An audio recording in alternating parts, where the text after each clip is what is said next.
Memorial of Karel Havlíček Borovský. Introduction. Station number 1 in front room.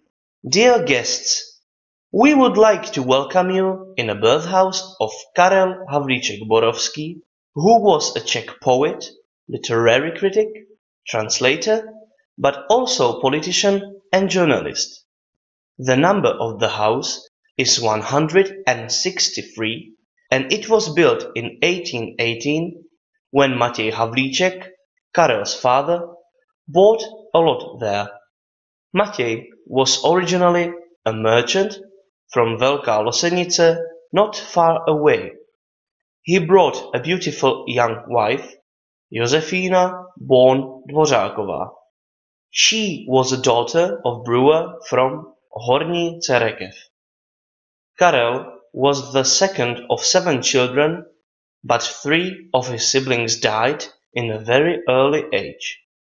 They have a tomb in the wall in a local church. The front room that you are in right now was used as a merchant shop. The largest room that follows was the living room, so-called seknice. The rest of the rooms were used for living or as the storage places of a merchant's shop. Nowadays, there is a library. Unfortunately, the house is not the original one. It burned down in 1835, and Havlíček's family was no longer living there. The only original part of it is a portal between the room you are standing in and seknice. It bears the initials M.H. Matěj Havlíček. The house was rebuilt, and the next owners used it again as merchants till 1929. This year, the last owners, Bukovský's family, sold the object to the Havlíček's Fund of Czech Journalists. In 1931, the museum was opened there. Ladislav Šaloun, famous interwar artist and sculptor, dedicated a marble plate with the names of all that took part in founding of the museum. It is installed in the front room. His other gift was a bust of Karel Havlíček Borovský from white Karelian marble on a red pedestal that is standing in the seknice. This artistic piece should refer to Havlíček's most famous motto: "My color, red and white, my legacy, honesty and strength." Please move to the next stand number 2 to the information panels and showcases in the seknice. Life and work of Karel Havlíček Borovský, main part.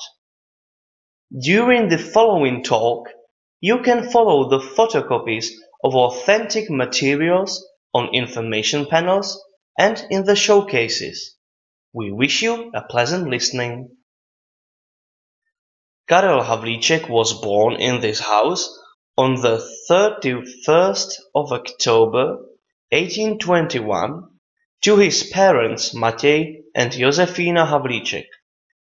The same day he was baptized in the local St. Vít's church by a priest Jan Brůžek. He was an enlightened man. He also sympathized with an important Czech philosopher Bernard Bolzano. He was strict but fair. A chaplain Serbousek meant a lot for Karel too. Both men watched the boy's evolution and helped him. Karel was brought to inspection travels and trips to schools with Brůžek. Karel was a stubborn child with his own head. He didn't get on well with his parents, who took enormous care of his siblings, but not Karel. Karel was raised to be independent and purposeful. He preferred a contact with adults rather than children. He often escaped to a parish office in Borova.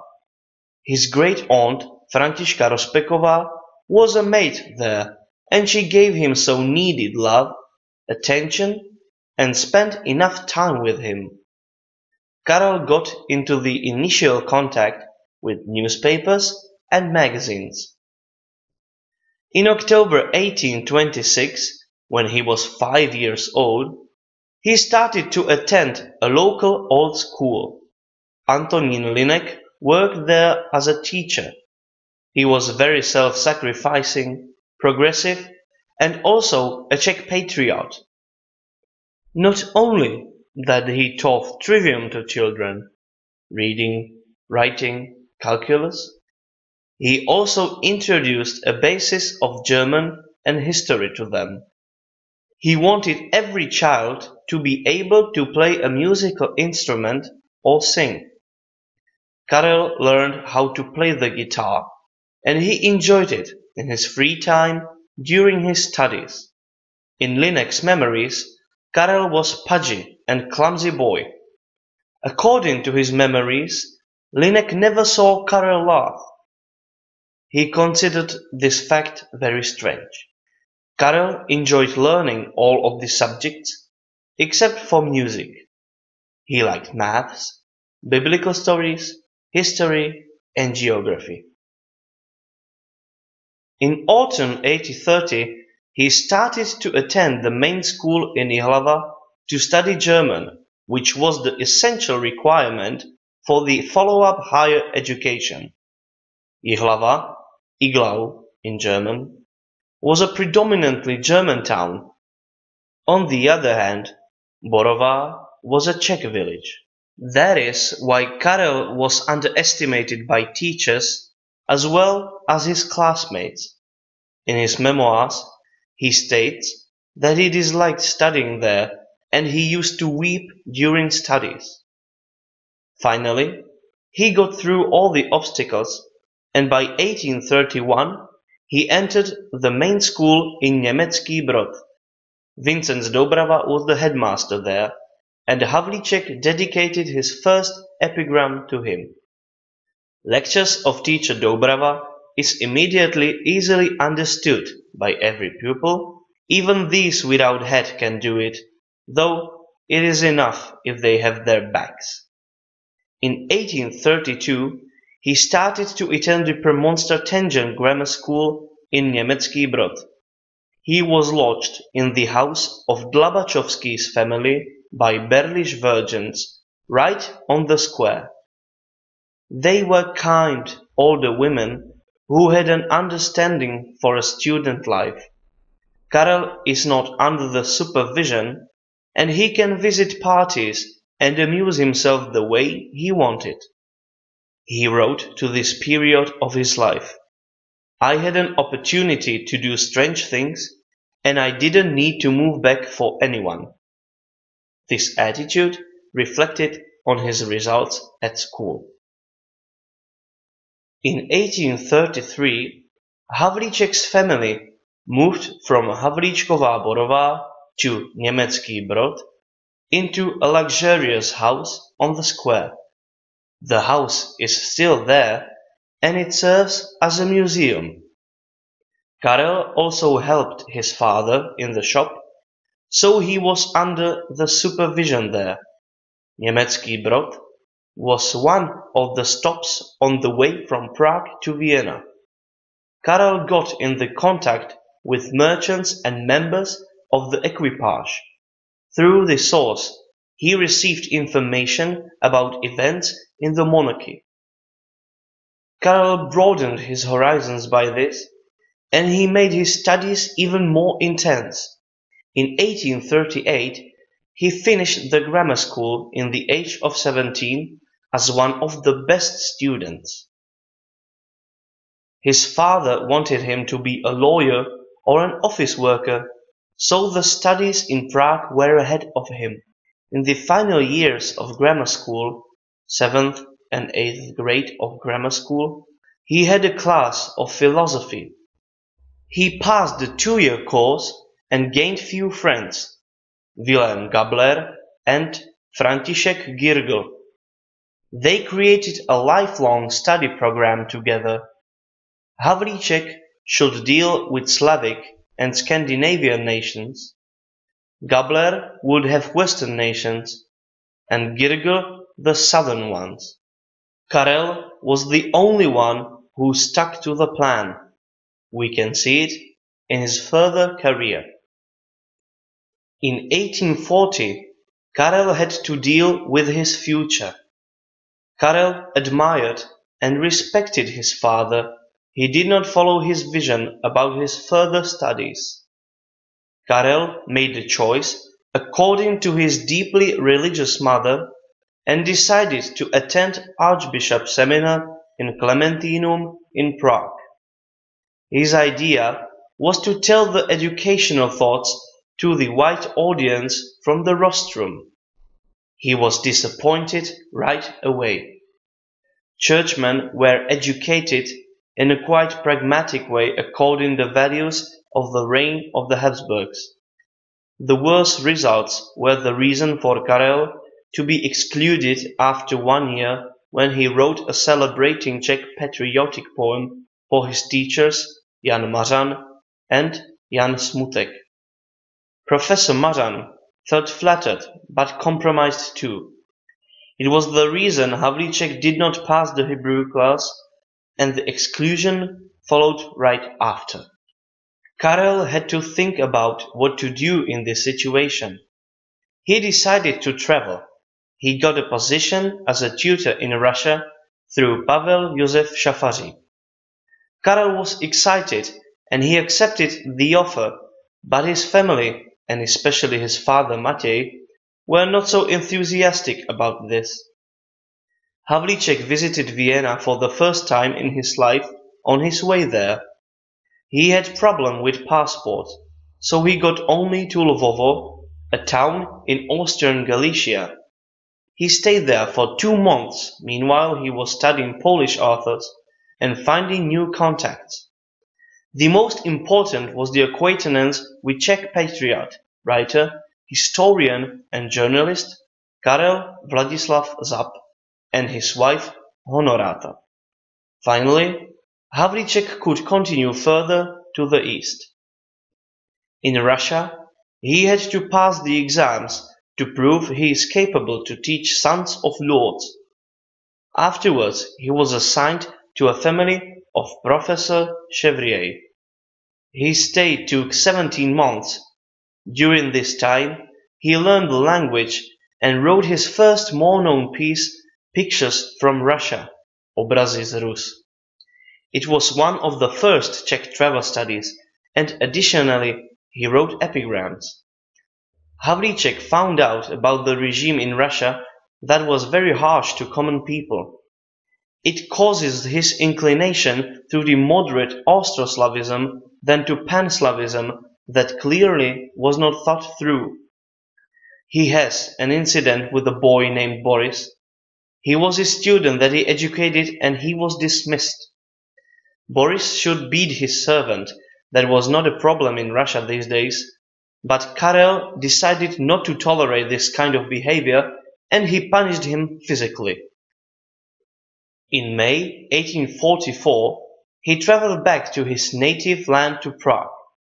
He found out that his father died in incomplete 52 years while Karel was on travels.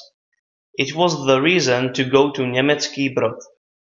He helped his mother with the merchant business and he also took part in education of his younger siblings there. He organized debates at the local grammar school where he shared his experience. He also started Czech dilettantish theater in a pub na Holubníku with his former classmate Václav Žák. Fanny Weidenhofer was one of the actresses. She was a daughter of a factory owner from Brod. He fell in love with her and she was the reason for moving to Prague. He found an apartment for them and he was also looking for a job. He thought about being a librarian, a teacher, or to work in a museum. After his publication of articles in magazines, he gained new and important contacts with main personalities of Czech cultural life. An important moment was his sharp critique of novella The Last Czech, Poslední Čech, by Josef Kajetán Tyl. He used his mastery language and sense of irony. Havlíček appealed to the nation to stop talk and write in patriotic tone, but to start act this way. He was able to defend himself against Tyl's reaction. Havlíček and Tyl kept an antipathy towards each other during their lives. Finally, in their last year, 1856, they made peace with each other when Tyl was going through Německý Brod. A considerable part of Czech intelligence, led by Palacký, saw a potential in Havlíček and perceived him as a new ally. František Palacký and Pavel Josef Šafařík recommended Havlíček as a new editor to Karel Vilém Medau, who received Prague newspaper in 1845. At the beginning of 1846, he was the head of newspaper. He never thought about becoming a journalist before. The phenomenal articles started to be published. He demonstrated the idea of Slavic reciprocity there. He also mentioned the necessity of a federation in the monarchy of the Habsburgs. He perceived it as a way to make peace between the nations that were living there. It should assure the safety against Russians on one side and Germans on the other. He highlighted the importance of the higher Czech technical school, described the sense of villages. He paraphrased the foreign matters and other. Havlíček was a witness of a change from Czech cultural movement into a political movement. All that was spotted by the Austrian authorities and police. It is obvious why the periodical got so many subscribers, and it also got more funds. Only after 2 weeks of Havlíček in charge, the number of subscribers went up from 150 to 450. The salary of Karel Havlíček was 604 golden coins as a chief redactor, which was a considerable amount of money for those days. To make a comparison, a teacher would earn around 120 golden coins, workers from 100 to 200 depending on the demand. Only office worker could get 350 to 700 according to the office and years in the employment. Karel had more quarrels with Fanny's parents, who interfered in their relationship, and they were dissatisfied with anything all the time. Finally, Karel got out of the relationship 14 days before the wedding, though the wedding had already been announced. Karel took the split up very hard. It was a bitter experience for him. At the beginning of 1847, he met Julia Sikorová, thanks to his friends. She was a daughter of a forester from Proseč by Pelhřimov. They got married on the 4th of March 1848 in the church of Saint Havel. On the 23rd of December, their daughter Zdenička was born. The year of 1848 was a revolutionary year. It was very dramatic even for Karel Havlíček. Karel took his part in the preparation for Slavic Congress that took place in Prague on Žofín Island on the 2nd of June 1848. His essential ideas were Panslavism and Austroslavism. The chairman of the Congress was František Palacký, who propagated Austroslavism. Michail Alexandrovich Bakunin was one of the participants at the meeting. There was no unity among the Slavic nations, although they managed to agree on a manifesto of the Congress of Slavic European Nations. The main idea was the right of self-determination of the nations. Several fights occurred between radical students and the army during the Congress. The students were suppressed by General Windischgrätz quite roughly. Karel was arrested for the first time after the event in June, and he should stand in front of the military court. Luckily for him, Karel managed to candidate to the Imperial Council, Austrian Empire Constitution Assembly, for Humpolec in Bohemia, and he was elected, and he gained a parliamentary immunity. That is why he had to be freed from the cell. He used his position to write interesting reports, but he did not like the profession of deputy, and he was sending his work to Prague. He realized that the absolutism is coming back after the split up of the Reich Council. Karel became a speaker of the opposition. Eventually, he gave up the mandate and he got back to his national newspaper, which were founded in April 1848 with the help of an Earl Wojciech Dejma. There was an attachment check B to Prague newspaper. Šotek was the attachment published to national newspaper. The articles attacking the government and the constitution caused troubles. Havlíček was persecuted several times. The article of Palacký about the equalization of Czech language caused a stop for national newspaper, and Havlíček ended up in front of the court. He was sent to prison for 14 days. The national newspaper was stopped by a military chief of Prague on the 19th of January 1850, and Havlíček was banished from Prague.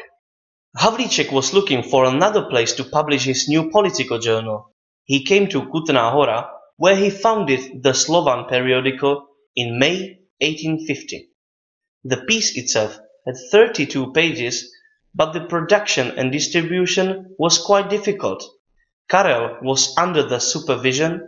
There were frequent house searches in his house and also at the printers. A lot of publications of Slovan were confiscated. Slovan was not supposed to be sold in majority of Czech towns, including Prague. They even smuggled Slovan to get it to Prague in various carts. Havlíček himself stopped the production of Slovan in November 1851 due to the pressure from outside. He also published epistles from Kutná Hora and the Spirit of National newspaper in Kutná Hora.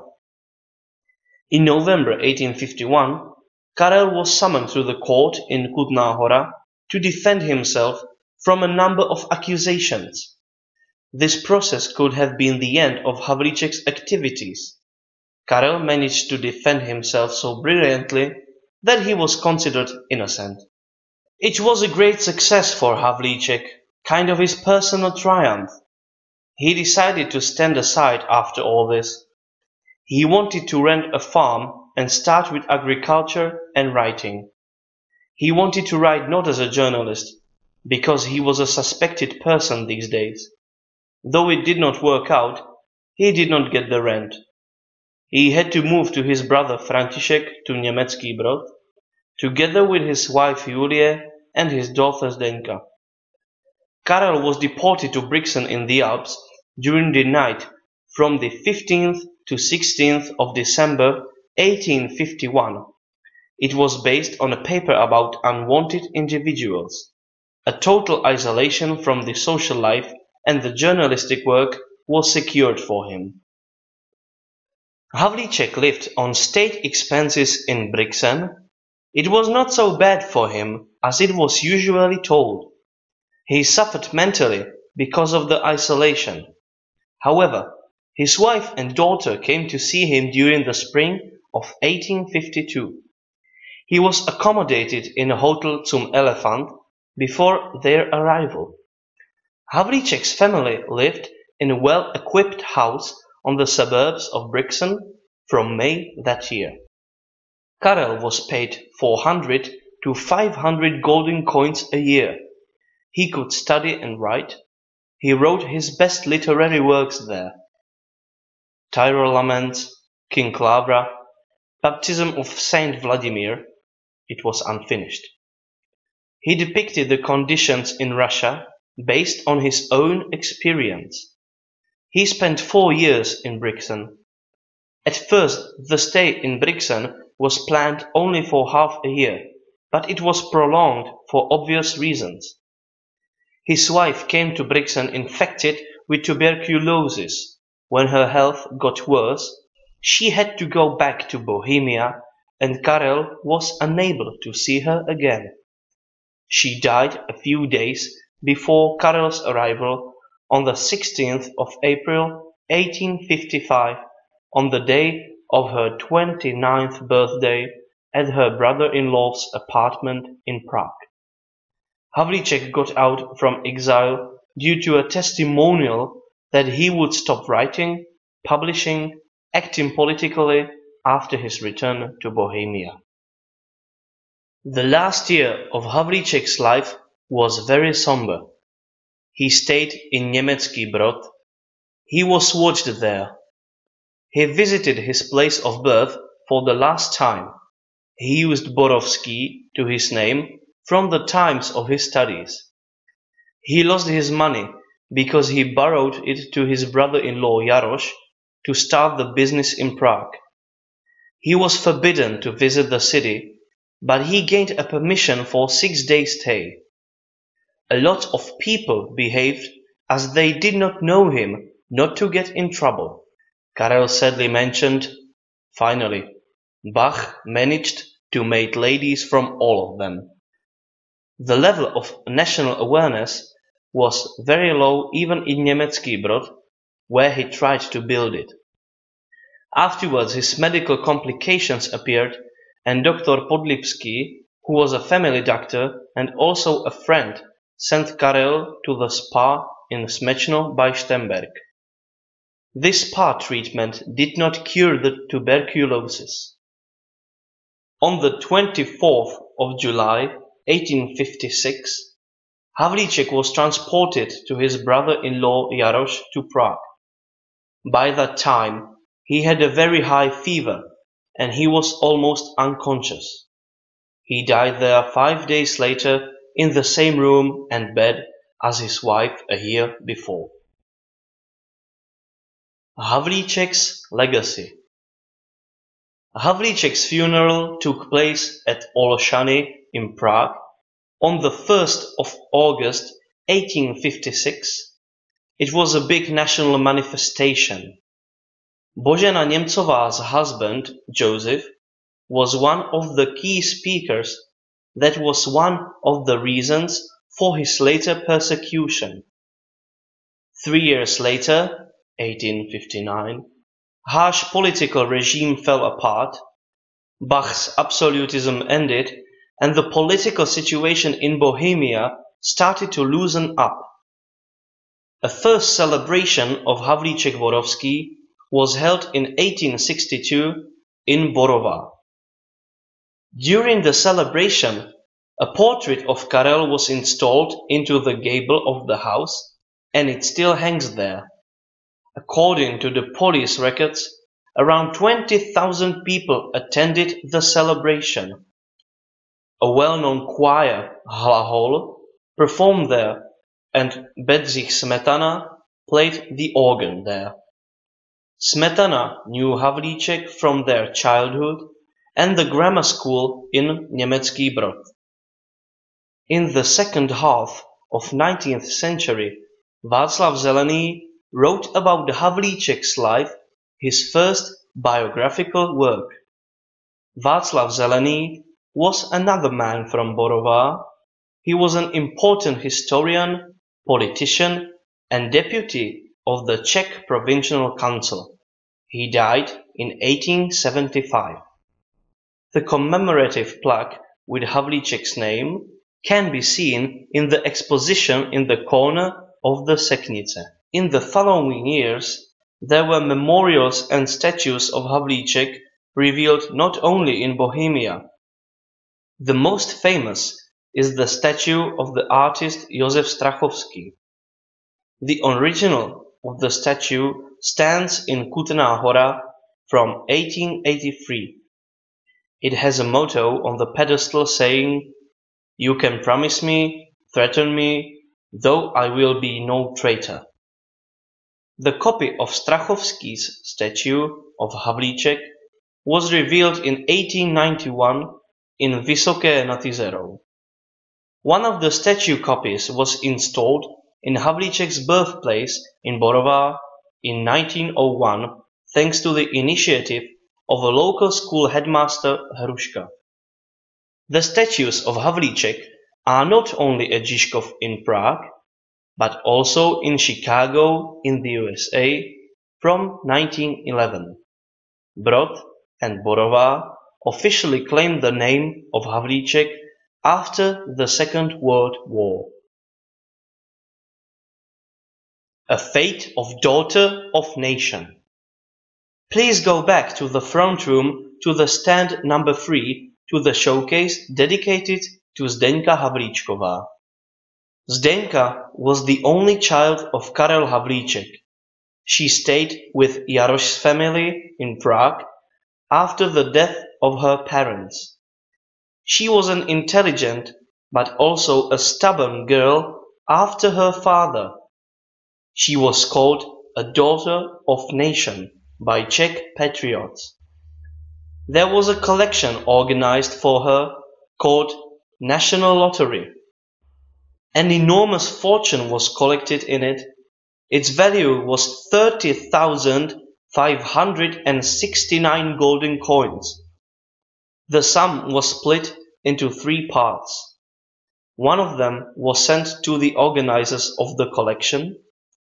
Second part entered the Havlíček's Fund of Czech journalists, and the third part should be given to Zdeňka. There was one condition. She could collect the money when she reached 30 years of age or when she would be about to get married.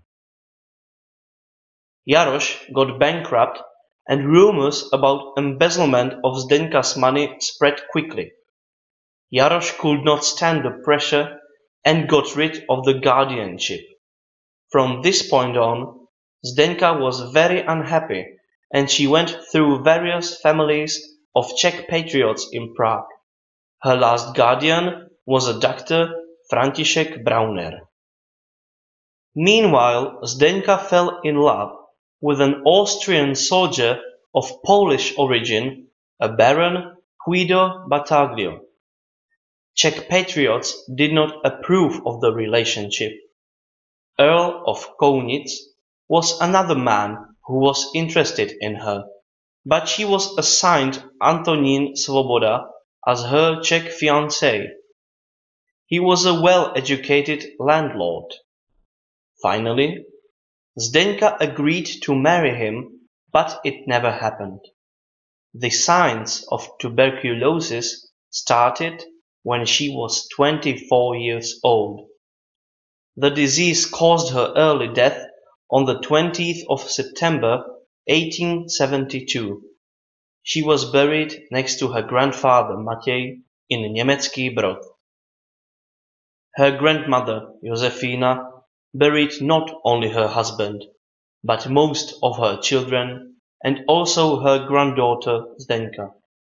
She died in 1884 when she was 93 years old. The end. Other men from Havlíčková Borova. The expositions in the next building are dedicated to them. Please, let the guide know and he will show you the way. A. Josef Stránský. He was born on the 10th of December 1914 and he died on the 21st of July 1944. He was a son of a peasant and pub keeper Josef Stránský from Borova. He attended the elementary school in Borova. He finished the studies at the higher technical school in Pardubice and he entered the military service in 1935. After the occupation in March 1939, he left with a part of Aircraft Regiment 5 from Brno. They went to Poland and early after they participated in fights in France during the summer of 1940, he was decorated with French War Cross. After the defeat of France, he escaped to England. He was at the RAF by the Czechoslovak 311th Bombing Squadron, which was founded on the 29th of July 1940. His biggest success came on the 27th of August 1942. He attacked a German submarine and it was significantly damaged. That action gained him the honor in the form of highest British Air Honorary degree, Distinguished Flying Cross. He took part in preparations for D-Day over the first half of 1944. He went through tactical airstrikes over France. He flew in the machine Havilland Mosquito most often. His aeroplane fell down on the 21st of July, and he died in the crash. He is buried at the military cemetery Saint-Valery-en-Coin in northern France. B. Viktor Dobrovolný. He was born in 1909 and he died in 1987. He was a painter, mainly a sculptor, representative of Czech avant-garde between the wars. His best period was the second half of 20th century. His works were made from various materials, from stone to metal. In 1920s, he was a supporter of the left-wing ideology. In 1929, he was an editor of Red Law, Rudé právo. He was kept in Mauthausen and Dachau from 1941 to 1945. He was tolerated by the communistic regime after 1948.